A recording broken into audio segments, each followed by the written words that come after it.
नमस्कार मंडळी. तर आज मी पारंपरिक पद्धतीने भरल्या मिरच्या बनवणार आहे. जेवताना तोंडी लावण्यासाठी जर अशा पद्धतीचे तुम्ही भरल्या मिरच्या बनवल्या ना, तर तुम्हाला अजिबात भाजीची गरज लागणार नाही किंवा वरण भाताचा जर बेत बनवला असेल, तेव्हासुद्धा तुम्ही ह्या मिरच्या आहे ना, झटपट अशा बनवून शकतात.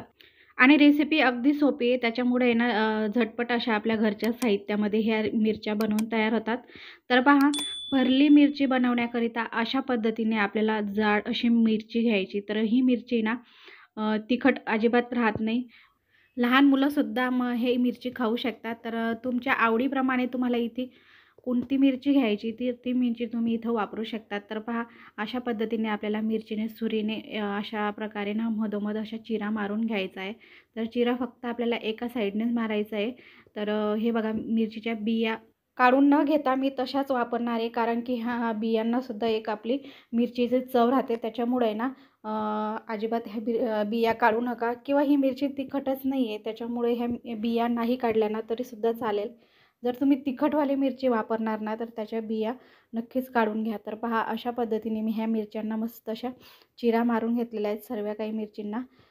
आता लगेचच आहे ना, ह्या मिरच्यांना आहे ना मी थोडंसं इथे ना मी मीठ लावून घेणार आहे. तर मीठ लावल्याने काय होईल, की ह्या मिरच्यांची जी पांचट अशी चव राहते ना, तर ती लागत नाही. छान असे मस्त हे मीठ ह्या मिरच्यांमध्ये मुरलं जातं आणि खूप छान मस्त असे चवीला देखील लागतात. तर पहा, अशाच प्रकारे मी इथं सर्व काही मिरच्यांना ना मीठ असं लावून घेणार आहे. तर अशा पद्धतीने तुम्ही कुठल्याही भाजींना, ज्या भरल्या भाज्या बनवताना, तर त्यांना अशा प्रकारे जर मीठ लावून घेतलं ना, तर त्याची चव अजूनच वाढते. आता लगेचच आहे ना मी या भरल्या मिरचींना आहे ना मसाला बनवून घेणार आहे. तर त्याकरिता इथे मी पॅनमध्ये ना 2 चमचे तेल गरम छान करून घेणार. त्याच्यामध्ये अर्धा चमचा इथे मी जिरं घेतलेलं आहे. सोबतच याच्यामध्ये अगदी चिमूटभर इथं मी हिंग टाकून घेणार आहे. तर हिंग टाकल्याने ह्या मिरच्या आपल्या पचायला मदत होते. तर पहा, अशा प्रकारे ना ह्या तेलामध्ये अगदी थोडंसं इथे मी परतून घेणार आहे. तर पटकन असे आपले हे जिरंसुद्धा तेलामध्ये चांगलं परतलं गेलं, की लगेचच याच्यामध्ये ना अर्धी वाटी शेंगदाणे टाकून घेणार आहे. हे शेंगदाणेसुद्धा आपल्याला हे तेलामध्ये चांगले मस्त खमंग असे भाजून घ्यायचे आहेत. शेंगदाणे थोडेसे व्यवस्थित असे भाजत आले ना, तर लगेचच याच्यामध्ये मी इथं लसूण टाकून घेणार आहे. 7-8 लसूणच्या इथे मी पाकळ्या घेतलेल्या आहेत. आणि हा भरल्या भाजीचा मसाला जास्त प्रमाणात कसं बनवायचा, तीसुद्धा मी इथं रेसिपी अपलोड केलेली आहे. तर तीसुद्धा तुम्ही पाहू शकतात. तर पहा, अशा पद्धतीने आपलं छान असे मस्त शेंगदाणे भाजून झाले ना, तर मग सगळ्यात शेवटी आपल्याला घालायचं आहे इथं एक छोटी अर्धी वाटी ना इथे खोबरं घेतलेलं आहे. म्हणजे 2 मोठे चमचे किसून घेतलेलं खोबरं. तर शेंगदाणे पूर्ण भाजल्यावरच मग आपल्याला खोबरं टाकायचं आहे, कारण खोबरं हे पटकन असं भाजलं जातं. आणि आता लगेचच याच्यामध्ये मी तीळसुद्धा टाकून घेणार आहे. तर एक मोठा चमचाभर मी इथं तीळ घेतलेली आहे. तीळ देखील आपली ना पटकन अशी भाजून होते, त्याच्यामुळे मी इथं सगळे शेवटी टाकून घेतलेली आहे. तर पहा, अशा पद्धतीने आपला छान असं मस्त भरल्या जो काही मसाल्यासाठी आपलं इथं सारण इथं तयार झालेलं आहे. आता मी ना हे सगळं काही थंड करायला काढून घेते. आणि परत त्याच पॅनमध्ये मी इथे ना 2 चमचे भरून बेसन पीठ घेतलेलं आहे. ते सुद्धा आपल्याला छान असं खमंग परतून घ्यायचं आहे. तर बेसन पीठ घातल्याने आणखीनच आपल्या ह्या जी काही भरली मिरची ना, तर तिला खूप छान अशी मस्त चव येते. तर पहा, रंग बदलून झालेला आहे, म्हणजे व्यवस्थित आपलं हे बेसन पीठ आहे ना भाजून झालेलं आहे. आता हे बेसन पीठ आहे ना मी बाजूला काढून घेते. आणि जो काही आपण मसाला किंवा भरल्या मिरच्यांसाठी जो मसाला आपण भाजून घेतला होता ना, तर तो मिक्सरच्या भांड्यामध्ये आपल्याला काढायचा आहे. आणि याला जास्त काही बारीक करायचं नाही. थोडंसं आहे ना जाडसरच याची ना, म्हणजे भरडसारखा आपल्याला इथं हा मसाला ठेवायचा आहे. तर त्याच्यामध्ये मी आता काही मसालेसुद्धा टाकून घेणार आहे. तर त्याच्यामध्ये इथं चवीपुरतं मीठ टाकलेलं आहे इथं मी. आणि 1 चमचाभर धना पावडर, 1 चमचाभर लाल चटणी, पाव चमचा हळद. तर अशा पद्धतीचा आपला हा मसाला आहे. आणि मिक्सरला आपल्याला अशा प्रकारे पहा इथे मी फिरवून घेतलेलं आहे, म्हणजे जास्त बारीकसुद्धा केलं नाही आहे. थोडं मी इथे ना जाडसरच ठेवलेलं आहे. तर आता आपल्याला एका भांड्यामध्ये काढून, तर हे बघा, अशा प्रकारे छान असा आपला मसाला देखील तयार झालेला आहे. वरून आपल्याला थोडीशी ना याच्यामध्ये कोथिंबीर टाकून घ्यायची, म्हणजे छान अशी आपल्या ह्या मसाल्याला चव येते. आणि जे काही आपण बेसन पीठ भाजून घेतलं होतं ना, ते देखील आपल्याला याच्यामध्ये टाकून घ्यायचं आहे. तर भरपूर अशी मी इथं कोथिंबीरसुद्धा वापरणार आहे.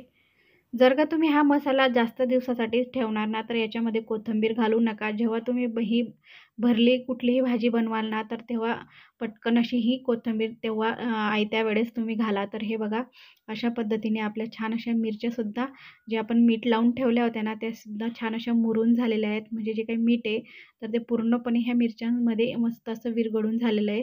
तर आता लगेचच आपल्याला मस्त असा हा मसाला भरून घ्यायचा आहे.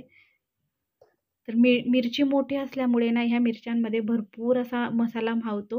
म्हणजे तुम्हाला भाजीची सुद्धा गरज लागणार नाही. इतकं छान आपल्या ह्या मिरच्या बनवून तयार होतात. तर पहा अशा पद्धतीने आपल्याला मस्त दाबून इथं हा मसाला भरून घ्यायचा आहे. म्हणजे पूर्ण मिरची आपल्याला छान अशा ह्या मसाल्यांमध्ये भरून घ्यायची. तर छान अशा आपल्या ह्या मिरच्या आहे ना सगळ्या काही मी व्यवस्थित अशा मस्त भरून घेणार आहे. म्हणजे असं जर दाबून तुम्ही मसाला भरला ना, तर मग जेव्हा आपण मिरची तेलामध्ये किंवा शिजवून घेतो ना, तर तेव्हा हा मसाला अजिबात निघत नाही बाहेर. अगदी जसाच्या तसा पूर्णपणे शिजून झाल्यावर सुद्धा जशीची तशी आपली ह्या मिरच्यांमध्ये मसाला राहतो. तर पहा अशा पद्धतीने सर्व काही मिरच्या मी मस्त अशा भरून घेतलेल्या आहेत. आणि सगळ्या मिरच्या भरून झाल्यावर तर पहा इतका मसाला आपल्याला इथं उरलेला आहे. तर हा तुम्ही नंतरसुद्धा वापरू शकतात किंवा नाही वापरला तरीसुद्धा चालतो. कारण की भरपूर असा आपण ह्या मिरच्यांमध्ये मसाला वापरलेला आहे. तर आता लगेचच ह्या मिरच्या आहे ना मस्त अशा आपण अगदी थोड्याशा तेलामध्ये परतवून घेणार. तर 2 चमचे तेल मी मस्त असं गरम करून घेतलेलं आहे आणि त्याच्यामध्ये ना आपल्याला ह्या मिरच्या टाकून घ्यायच्या आहेत. तर लक्षात घ्या की इथे ना आपल्याला मिरची जेव्हा आपण ही मस्त अशी ही शिजवून घेतो ना, तर तेव्हा आपल्याला म्हणजे पसरट भांडं घ्यायचं आहे. कारण की मग मिरची ना आपली छान अशी मस्त सगळ्या बाजूने व्यवस्थित अशी परतून होते. तर ह्या मिरच्या तुम्ही लोखंडी तव्यामध्ये सुद्धा परतवून घेऊ शकता. तर पहा अशा प्रकारे इथे मी गॅस आता कमी केलेला आहे आणि कमी गॅसवरच आपल्याला ह्या मिरच्या छान अशा मस्त आहे ना इथं परतवून घ्यायच्या आहेत. तर सगळ्या बाजूने व्यवस्थित अशा मस्त अशा भाजून झाल्या ना खूप छान मस्त अशा चवीला लागतात. तर आता 2 मिनिटासाठी ना ह्या मिरच्या मी झाकून अशा मस्त आहे ना इथं एका साईडने चांगल्या अशा शिजवून घेणार आहे. तर एका साईडने छान अशा आपल्या ह्या मिरच्या ना पहा अशा पद्धतीने मस्त इथं परतल्या गेलेल्या आहेत. आता दुसऱ्या बाजूने देखील छान अशा आपण ह्या मिरच्या आहे ना परतून घेणार आहे. तर हे मिरची ना मिरचीची जी वरची कातडी असते ना तर ती थोडीशी जाड असते. त्याच्यामुळे ना थोडा जास्त वेळ लागतो ह्या मिरचींना शिजायला. त्याच्यामुळे ना अगदी बारीक गॅस करूनच आपल्याला हे झाकण ठेवून व्यवस्थित अशा सगळ्या बाजूने व्यवस्थित अशा शिजवून घ्यायच्या आहेत. तर पहा छान अशा एका बाजूने चांगल्याशा शिजून झाल्या ना तर दुसऱ्या बाजूने पलटी करून आपल्याला छान मस्तपैकी आपल्याला मिरच्या शिजवून घ्यायच्या आहेत. तर पाहू शकतात तुम्ही आपल्या ह्या ज्या काही मिरच्या आहेत ना तर त्यांचा मसाला अजिबात निघाला नाही आहे. कारण की आपण मसाला छान असा मस्त दाबून व्यवस्थित असा भरून घेतलेला आहे. तर 1 ते 2 वेळेस मी अजून पलटवून घेतल्या होत्या. म्हणजे ना छान अशा आपल्या सगळ्या बाजूने ह्या मिरच्या आहेत ना तर त्या व्यवस्थित अशा परतवून झालेल्या आहेत. म्हणजे आतपर्यंत व्यवस्थित ही मिरची ना पहा शिजून झालेली आहे. तर व्यवस्थित आपल्या सर्व काही मिरच्या शिजल्या गेलेल्या आहेत. आणि इथं आपल्या ह्या ज्या काही मिरच्या आहेत तर पूर्णपणे व्यवस्थित अशा शिजून झालेल्या आहेत. तर कितीही तुम्ही ह्या मिरच्यांना आहे ना मिक्स करा तरीसुद्धा यांचा मसाला अजिबात निघणार नाही. पाहू शकता तुम्ही. तर ह्या मिरच्या तुम्ही ना जेव्हा तुम्हाला भाजीला करायला काहीच नसेल तेव्हासुद्धा तुम्ही झटपट अशा बनवू शकता किंवा भाजीचा कंटाळा आला किंवा वरण भाताचं बेत असेल तेव्हासुद्धा तुम्ही ह्या मिरच्या झटपट अशा बनवू शकतात. खूप छान मस्त अशा चवीला लागतात आणि तिखट कमी असल्यामुळे लहान मुलंसुद्धा ह्या मिरच्या खातील. छान अशा आपल्या ह्या मिरच्या बनवून तयार होतात. तर मग करून पहा भरल्या मिरच्यांची झटपट अशी रेसिपी. तर कशी वाटली माझी रेसिपी कमेंट करून सांगा. जर का तुम्हाला माझी रेसिपी आवडली असेल तर एक लाईक करा आणि माझ्या चॅनलवर नवीन असाल तर चॅनलला सबस्क्राईब करा.